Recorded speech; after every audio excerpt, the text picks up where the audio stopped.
Welcome to ABP దేశం.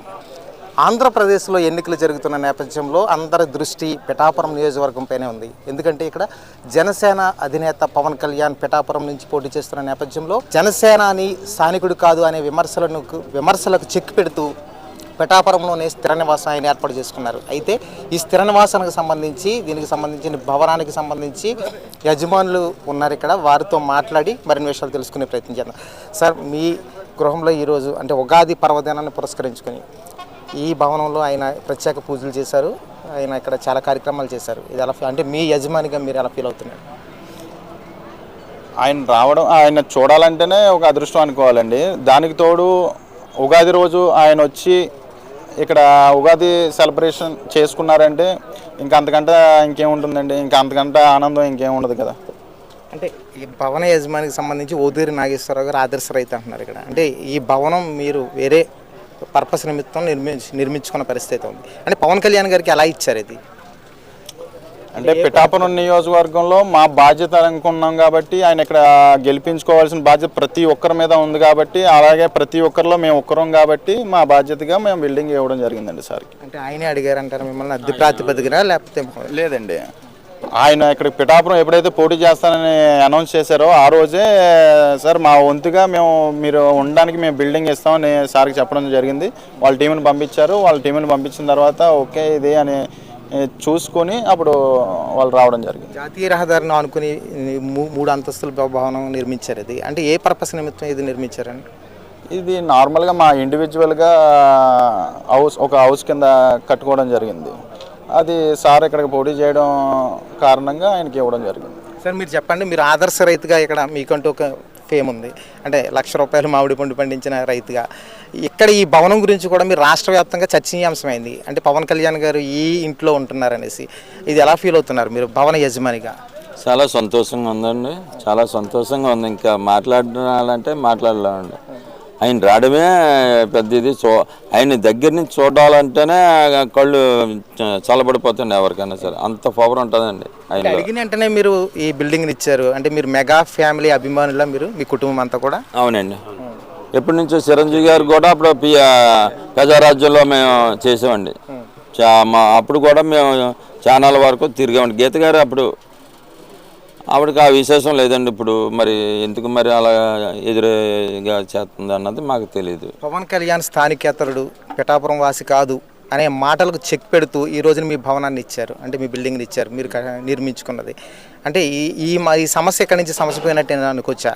అనుకోనాకేముందండి, ఇక్కడ నుంచే స్టార్ట్ చేస్తారండి. ఇక్కడ ఇప్పుడు ఎన్నాళ్ళు ఉంటారన్నది ఇక్కడ ఉంటారండి. పిఠాపురాన్ని సైడ్ ల్యాండ్ తీసుకుంటున్నామండి. ఆ ల్యాండ్ తీసుకుని అక్కడే మొత్తం బిల్డింగ్ మొత్తం అన్ని కడతామండి. ఫ్యామిలీతో వచ్చేస్తారండి. ఒక 6 నెలలు ఫ్యామిలీతో అక్కడ ఉంటారండి, పిఠాపురాన్ని ఉంటారండి. సరే, ఈ భవనం ఈ బిల్డింగ్ సంబంధించి ఎంత విస్తీర్ణంలో నిర్మించారు, ఎంతకాలం పట్టింది? ఇది వచ్చేసి 3 సంవత్సరాలు అవుతుందండి. ఇది 75 సెంట్లు అండి. అంటే మనది కార్నర్ బిట్ అయ్యి వాస్తు ప్రకారంగా బాగుంటుంది సార్. ఇది చాలా బాగుంటుంది బిల్డింగు. అలాగా 3 సంవత్సరాలు కష్టపడే కట్టాం. ఈ బిల్డింగ్ ఇవ్వడం మీకు అంటే మీ ఫ్యామిలీ కూడా చాలా హ్యాపీ ఫీల్ అవుతున్న పరిస్థితి ఉంది. ఎలా ఉంది, మీకు ఎలా అనిపిస్తుంది? చాలా సంతోషంగా ఉందండి. ఎలా అనిపించడం అంటే మా కాన్సెన్సీ అంతా ఎప్పుడో చాలా సంతోషంగా ఉందండి. జనాలు బట్టి ఇక్కడ పిఠాపురాన్ని పోటీ చేస్తున్నాడు అనగానే చాలా సంతోషపడ్డారు జనాలు. ఈసారి వన్ సైడ్ అయిపోతుందని చెప్పేసి ఎలక్షన్ ప్రతి ఒక్కరు చెప్తున్నారండి. అంటే పవన్ కళ్యాణ్ గారు సారే రావసరం లేదండి, ఈ జనాలు ప్రతి ఒక్కళ్ళలో అంత ఖుషి ఉందండి. 2019 ఎన్నికల్లో ఈ జనసేనకు సంబంధించి కేవలం 1 స్థానాన్ని దక్కించుకుంది. ఇప్పుడు పోటీ చేస్తున్న తక్కువ స్థానాలైనా ఆయనే స్వయంగా పిఠాపురంలో పోటీ చేస్తున్నారు. ఎలా ఇక్కడ గెలిచే అవకాశాలు ఏ స్థాయిలో ఉన్నాయనుకోవచ్చు?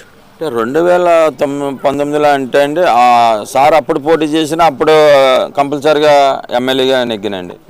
అంటే వేరే చోట పెట్టిన వాళ్ళు కొంత తేడా వచ్చిందండి.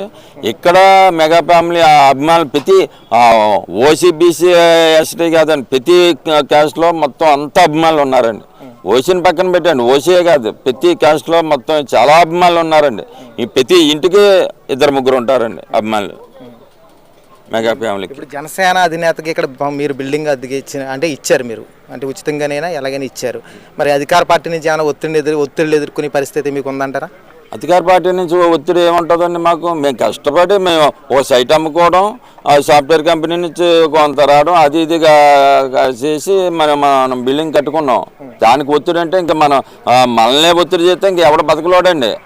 దేశాలు వదిలేసిపోవాలండి, మన రాష్ట్రం వదిలేసిపోవాలా.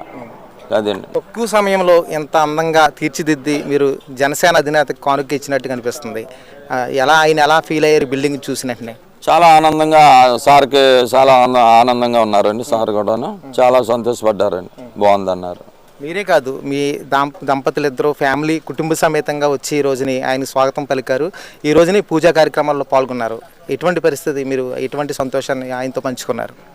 అంటే చాలా ఆనందంగా ఉందండి, ఇంకా చెప్పలేమండి దాన్ని. ఈరోజు పూజా కార్యక్రమాల్లో పాల్గొన్నారు, చెప్పాం కదండి, చాలా ఆనందంగా ఉందండి. సార్ రావటమే మాకు ఆనందం అండి. అంటే ఇక్కడ మీరు ఆయనకి ఏదన్నా రేపొద్దుట ఆయన సింగిల్గా ఉన్నప్పుడు వంట కార్యక్రమాలు కూడా మీరు భోజనం కూడా పెట్టే అవకాశాలు ఉన్నాయని అనుకోవచ్చా? ఆయన ఇష్టం అండి, అది ఆయన వచ్చి చేసి పెట్టమంటే పెడతామండి. ఇప్పుడే అంటున్నారు మెగా ఫ్యామిలీలో మేము ఒక భాగం అంటున్నారు. అలా ఆయన్ని సొంత ఇంట్లో మనిషిలా చూసుకునే పరిస్థితులు ఉంటాయా? అదే సొంత మనిషి సొంత మనిషి అనుకుని మేము ఇచ్చామండి ఆయనకి. అలాగే ఆయన చేయమంటే భోజనం వంట చేసి పెడతామండి, ఎత్తి పెట్టమండి. చాలా సంతోషంగా పెడతామండి. తల్లిలా చూస్తామండి, ఇంటికి చూడమండి.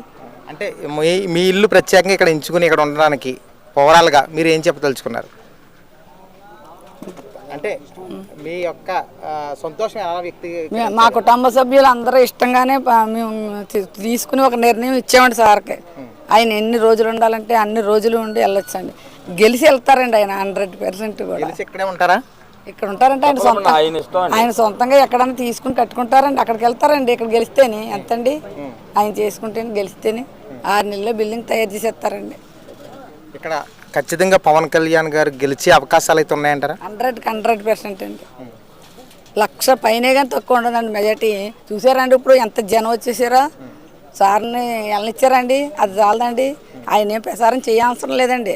అలా వచ్చి అలా జీబీ అలా వెళ్తే చాలండి, అంతే.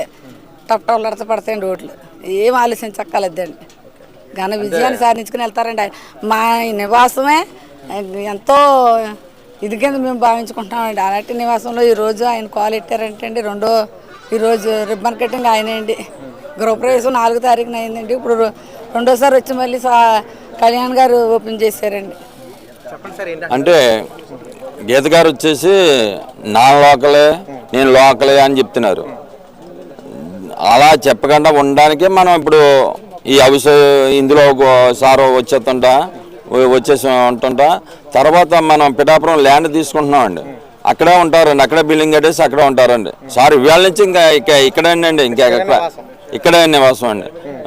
ఉంటే ఇక్కడ ఉంటారు, లేకపోతే పిఠాపురం అండి, అంతే. ఇంకెక్కడ ఉంటారండి. భవిష్యత్తులో పిఠాపురం ఎటువంటి అభివృద్ధి చూడబోతుందని మీరు అనుకోవచ్చు? చిన్న కాశీగా అయిపోతుందండి. చాలా అభివృద్ధి, అలా బీచ్ రోడ్డు మొత్తం అన్ని చాలా బాగుంటాయండి. బీచ్ రోడ్లు కానీ అలా కోనసీమ కూడా బంగారు సీమ అవుతుందండి. ఆయన ఎక్కడ అడుగు పెడితే అక్కడ బంగారం అవుతుందండి. ఆయన మామూలుగా అనేది ఒకటేనండి, అలాంటి వాళ్ళు ఒక 30-40 కోట్లకు ఒక్కరే ఉంటారండి. అలాంటి అరుదుగా ఉంటారండి అలాంటి వాళ్ళు. ఇది పరిస్థితి. తమ భవనంలో జనసేన అధినేత పవన్ కళ్యాణ్ గారు ఇక్కడ నివాసం ఉండడం తాము చేసుకున్న అదృష్టమని ఈ భవన యజమాని కుటుంబం చెప్తున్న పరిస్థితి ఉంది. ఇది పరిస్థితి. ఏబీపీ దేశం నుంచి సుధీర్.